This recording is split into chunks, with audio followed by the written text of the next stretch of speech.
Hello friends, मैं विकास उजाला और आप सभी को आपके अपने यूट्यूब चैनल विकास उजाला मैथ्स पे स्वागत करता हूं। जैसा कि आपको थंबनेल से पता हो गया होगा कि हम लोग पढ़ रहे थे साधारण ब्याज यानी सिंपल इंटरेस्ट। सिंपल इंटरेस्ट में हम लोग 3-4 लेक्चर तक पिछला वीडियो में हम लोग कवर कर चुके हैं। 5वां लेक्चर में हम लेकर के आए हैं गुणात्मक संबंधी प्रश्न से कुछ जो छूट गया था उसको एक बार रिवीजन कर लेते हैं, फिर उसको हम लोग उससे संबंधित किस टाइप के और प्रश्न बन सकते हैं वो हम लोग इस वीडियो में क्लियर करेंगे और फिर हम लोग जाएंगे नए टाइप में। तो जो भी विद्यार्थी हमारे चैनल पर नए हैं आप हमारे चैनल को सब्सक्राइब करें ताकि जो भी वीडियो हम अपलोड करें उसका नोटिफिकेशन आपको मिले सबसे पहले। तो आइए शुरुआत करते हैं कि पिछला पॉइंट में हमने बता दिया था, पिछला वीडियो में जस्ट इसी के पिछला वीडियो में हमने बता दिया था कि यदि पिछला वीडियो में हमने बता दिया था कि यदि साधारण ब्याज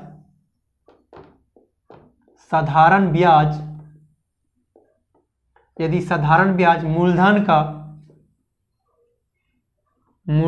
का n गुना साधारण ब्याज मूलधन का n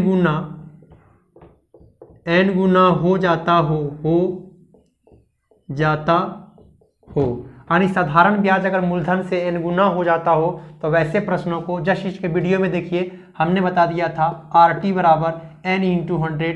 इस प्रश्न के जो भी दिया रहेगा रेट और टाइम दोनों में से कोई, यहाँ 3 चीज़ों में रिलेशन होगा, n गुना रेट और टाइम में, इन दोनों में से कोई एक चीज़ दे देगा और बोलेगा 3/4 गुना 5/4 गुना।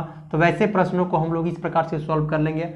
RT बराबर हो जाएगा n × 100। और यहीं पर एक और हम टाइप इसी से संबंधित n गुने वाले प्रश्न से संबंधित एक और प्रश्न बनता है, उसको भी हमने इस वीडियो में पिछला वीडियो में कवर करा चुके हैं। तो एक बार उसको भी थोड़ा सा रिवीजन कर लेते हैं कि यदि कोई राशि n गुना हो जाता हो, यदि कोई राशि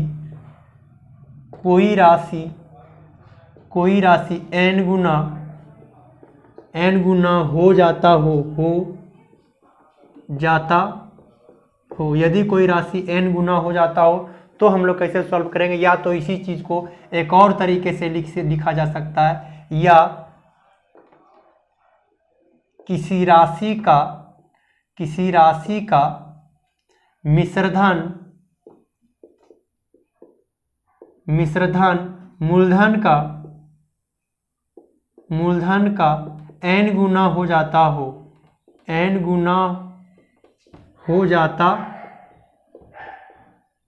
हो, ऐसे हम लोग सॉल्व करेंगे। यदि किसी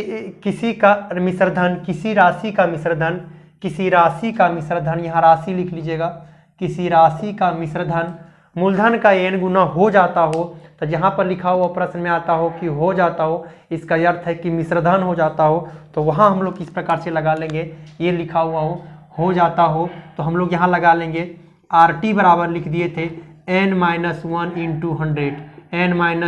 100। इस प्रकार से प्रश्नों को हम लोग सॉल्व करेंगे। इस प्रकार से पिछला वीडियो में किस प्रकार से बना हुआ था, कैसे ये फॉर्मूला क्रिएट हुआ था, पूरा बेसिक से हम लोग पिछला वीडियो में कर चुके हैं। तो इसमें से आप इसको पिछला वीडियो को, जो भी विद्यार्थी इस वीडियो में पहली बार विजिट किए हैं, आप हमारी पिछले वीडियो को लेक्चर को देखें, तभी आपको समझ में आएगा RT बराबर n - 1 × 100 कैसे आया है। यदि साधारण ब्याज का नाम लेगा, यदि साधारण ब्याज मूलधन का n गुना, तो यहाँ 1 माइनस नहीं करेंगे और यहाँ पर 100 से इंटू कर देंगे।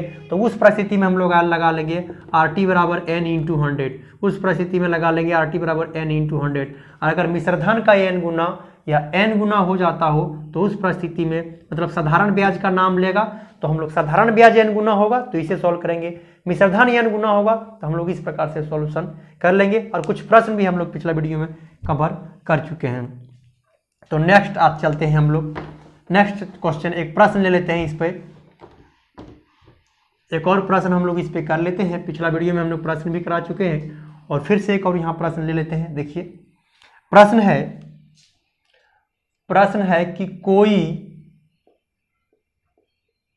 राशि कितने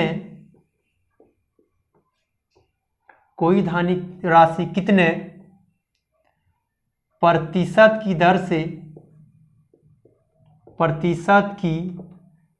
दर से साधारण ब्याज के अंतर्गत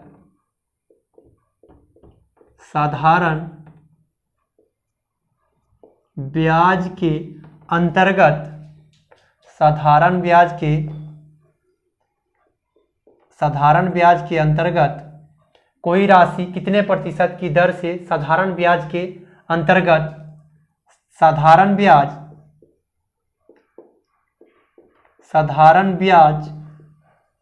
मूलधन का 4/9 गुना हो 4/9 गुना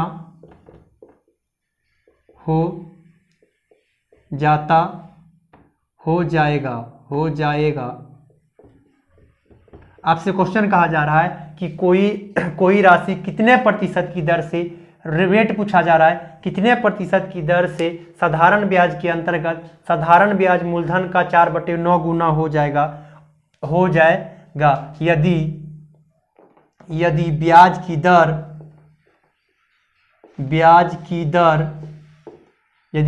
की दर संख्यात्मक रूप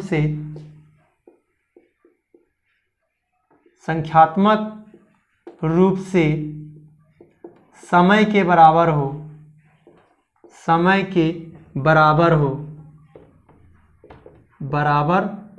ऐसे एगो प्रश्न आ जाता है कि यहाँ पर आपसे रेट पूछा जा रहा है और जो रेट जो दिया हुआ है यह समय के बिल्कुल इक्वल है, यानी आपसे क्वेश्चन कहा जा रहा है कि कोई राशि कितने प्रतिशत की दर से, यानी रेट आपको निकालना है। दर साधारण ब्याज के अंतर्गत साधारण ब्याज मूलधन का 4/9 गुना हो जाएगा यदि ब्याज की दर संख्यात्मक रूप से समय के क्या हो, बराबर हो। मतलब जितना रेट है उतना ही आपके पास समय भी है, यानी रेट बराबर टाइम है। यहाँ से आपसे स्पष्ट रूप से बोल दिया जा रहा है कि R बराबर T है, मतलब रेट और टाइम दोनों ही इक्वल है, दोनों ही क्या है, इक्वल है। तो कितने प्रतिशत की दर से बोला जा रहा है, यानी हमको रेट निकालना है। तो रेट बराबर अभी जस्ट बता दिए थे कि RT बराबर हो जाएगा N × 100। RT बराबर क्या हो जाएगा, साधारण ब्याज का नाम लिया हो, साधारण ब्याज मूलधन का N गुना हो जाएगा। तो इस प्रकार से हम लोग सॉल्व कर लेंगे। अब यहाँ से ध्यान दीजिए, हमसे पूछना चाह रहा है रेट निकालने के लिए, और ये भी पता है कि R और T दोनों बराबर है, तो रेट निकालना है तो रेट ले लेंगे। और T के बराबर भी रेट है, इसलिए उसको भी R मान लेंगे। और N का मतलब कितना गुना बोला जा रहा है, 4/9 गुना बोला जा रहा है, इंटू क्या लिख देंगे, 100 यहाँ है तो 100 इसको लिख देंगे। अब यहाँ से गुना कर लेंगे तो R² हो जाएगा 400/9। तो रेट निकाल लेंगे तो इधर रूट चढ़ जाएगा, तो इधर हो जाएगा 20/3। बोले तो रेट बराबर हो जाएगा, रेट 6.2/3%, और ये आपके सवाल का आंसर हो जाएंगे। अगर यहीं पूछता कि कितने समय में, तो यहाँ पर हम लोग R के स्थान पर T ले लेते और ये खुद से T रहने देते, मतलब संख्या, इसी को हम टाइम भी बोल सकते हैं। मतलब चूंकि बराबर यहाँ बोल दिया है कि संख्यात्मक रेट और टाइम दोनों संख्यात्मक रूप से बराबर है, तो किसी को एक को लेके चल सकते हैं, दोनों किसी एक को निकालिए और वो दोनों रेट और या टाइम दोनों क्या है, इक्वल है, तो इसी को हम टाइम भी बोल सकते हैं। अगर यही समय पूछा जा रहा था तो R समय पूछा गया रहता, तो जहाँ R लिखे वहाँ पर T लिखते और ये खुद से T, तो T² बराबर भी सॉल्व करते, तो यही सवाल का उत्तर आता। तो एक बार इस पॉइंट को आप ध्यान रखिएगा कि क्वेश्चन आ जाता है इस प्रकार से कि रेट जो है संख्यात्मक रूप से उसके समय के बराबर है, या समय जो है संख्यात्मक रूप से रेट के बराबर है। तो इस तरीके से RT बराबर N × 100, ये पिछला वीडियो में हमने कैसे बना था फॉर्मूला, उसके पिछला वीडियो में चर्चा कर चुके हैं। तो R और T के साथ हम लोग इसको सॉल्व कर लेंगे। अगर रेट यहीं पर पूछता टाइम निकालिए, तो रेट के स्थान पर हम लोग टाइम ले लेते, क्योंकि दोनों बराबर है, यहाँ टाइम ले लेते और यहाँ पर भी टाइम रहते, टाइम स्क्वायर, तो दोनों का वैल्यू हालांकि सेम आ जाता, क्योंकि बोल दिया है कि रेट दर जो है संख्यात्मक रूप से उसकी ब्याज की समय के बराबर है। उसके बाद हम लोग नेक्स्ट पॉइंट पे चलते हैं। अब यहाँ से इस टाइप से क्वेश्चन आपसे पूछे जा सकते हैं। अब नेक्स्ट पॉइंट पे चलते हैं। यहाँ से एक और पॉइंट नंबर नेक्स्ट, जो गुणात्मक संबंधी प्रश्न से ही बनता है एक और प्रश्न, क्योंकि हमने अभी जस्ट पिछले वीडियो में भी बता चुके हैं, जब n गुना होने की बात कहा जाता हो तो हमने बता दिया था RT बराबर हो जाएगा n - 1 × 100। एक बार आप ध्यान से देखिए, और उसके बाद अगर दो कंडीशन लगा दिया हो आपके पास, यदि दर निश्चित हो, देख लीजिए यहाँ हेडिंग लगा लेते हैं, यदि दर निश्चित हो, निश्चित हो, यदि दर निश्चित हो, इसका अर्थ है, दर निश्चित होने का अर्थ है कि दोनों ही बार जो है वह रेट फिक्स रहेगा, दोनों ही बार आर सेम रहेगा।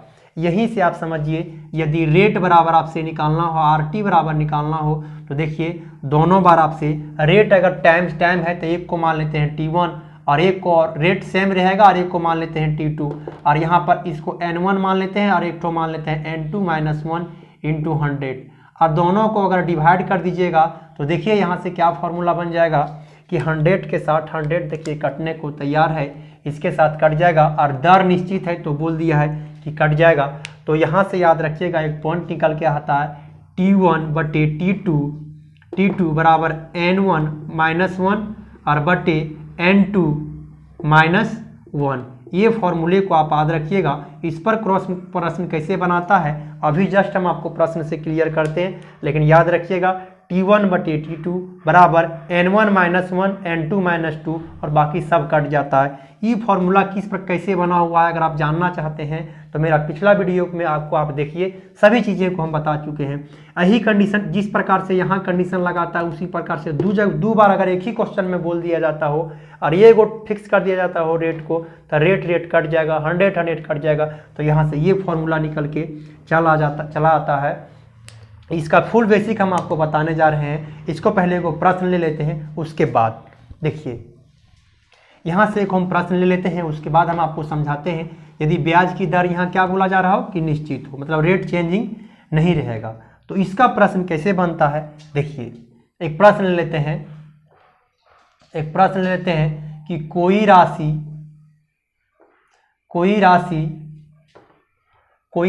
6 वर्षों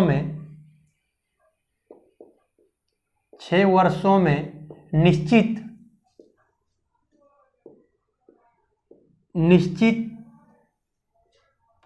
ब्याज की दर से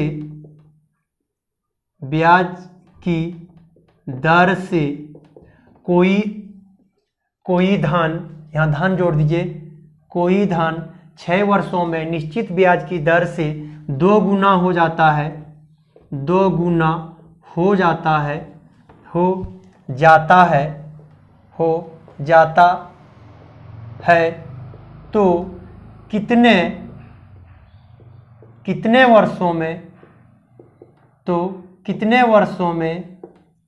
तो कितने वर्षों में वही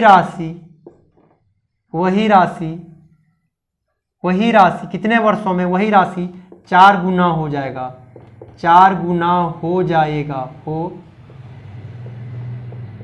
हो जाएगा। ये रहा है आपसे प्रश्न। कहा जा रहा है कि कोई धन 6 वर्षों में निश्चित ब्याज की दर से दुगुना हो जाता है, तो वही धन कितने वर्षों में 4 गुना हो जाएगा। तो देखिए इसको हम लोग सॉल्यूशन करते हैं। अभी जस्ट बताएं T1 बटे क्या T2 बराबर N1 - 1 और बटे यहाँ हो जाएगा N2 - 1।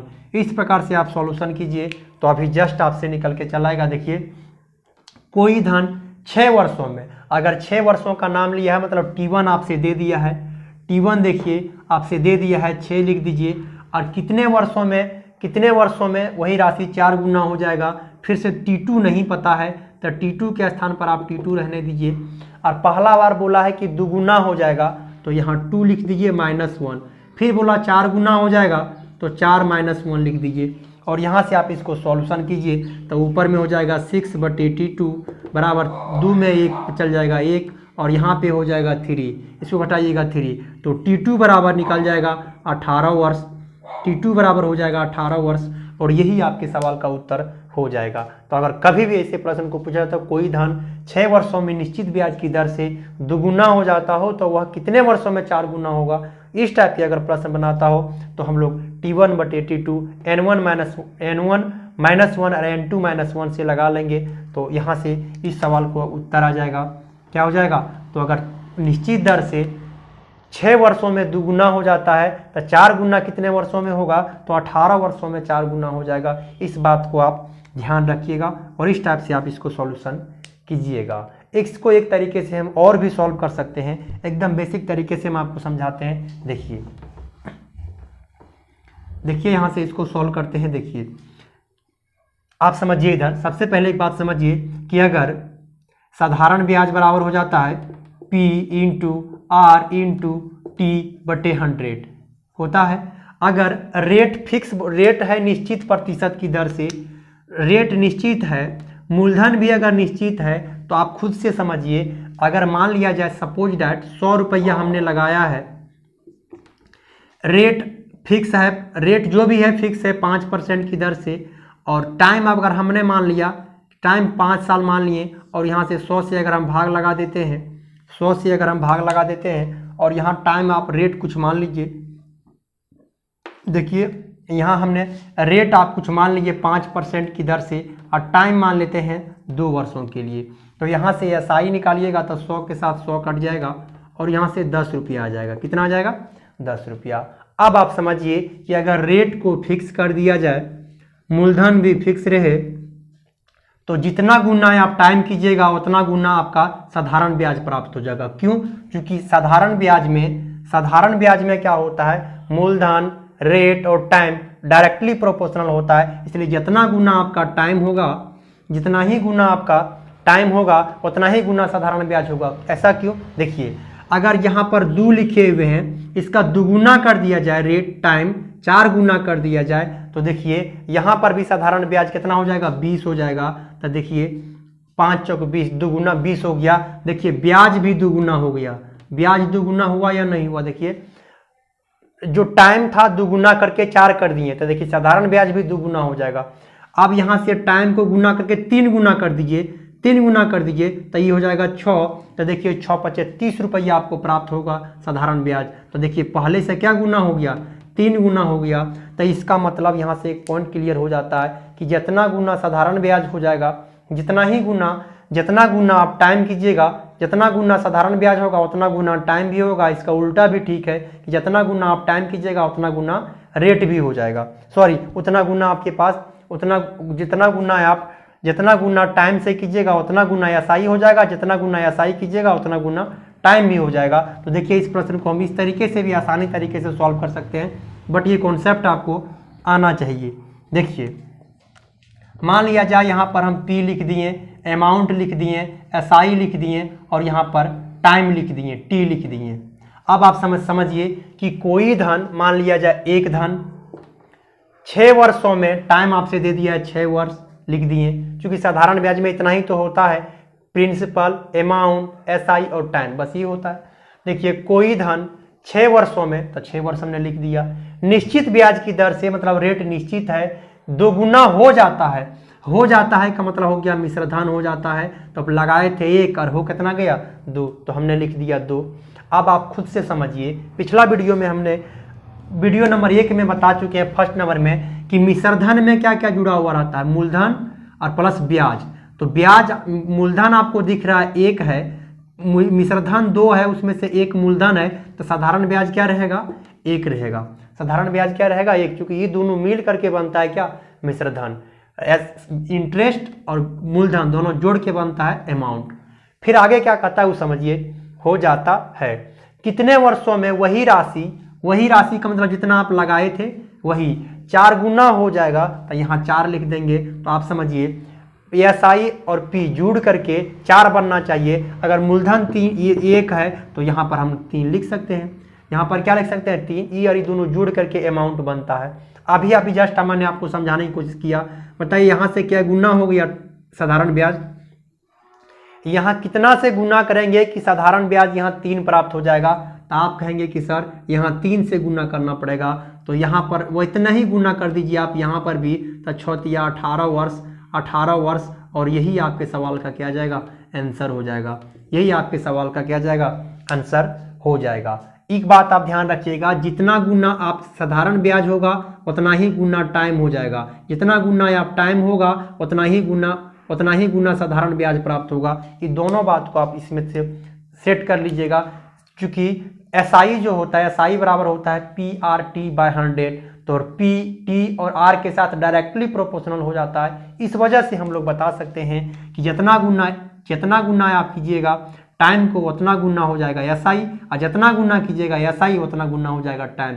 तो यहाँ देखें कि 3 गुना हो गया, तो टाइम भी 3 गुना कर दिए 18 वर्ष, और ये आपके सवाल का आंसर हो जाएगा। तो फिर जो बच गया है फिर से एक बार हम बता देते हैं, जो भी विद्यार्थी इस चैनल पे नए हैं, पहले हम लोग एसआई का पूरा कॉन्सेप्ट के साथ हम लोग पढ़ेंगे, फिर जाएंगे हम लोग सीआई में यानी चक्रवृद्धि ब्याज में, उसके बाद दोनों से साधारण ब्याज और चक्रवृद्धि ब्याज से मिक्स होकर के किस टाइप से प्रश्न पूछा जाता है, बिल्कुल उसी टाइप से हम लोग इस चैनल पे पढ़ेंगे। तो जिन भी विद्यार्थियों को एकदम बेसिक से एसआई सीआई पढ़ना हो वही इस चैनल को सब्सक्राइब करें, ताकि जो भी वीडियो हम अपलोड करें उसका नोटिफिकेशन आपको मिले सबसे जल्दी और तुरंत मिले। वीडियो को अंत तक देखने के लिए थैंक यू। ओके।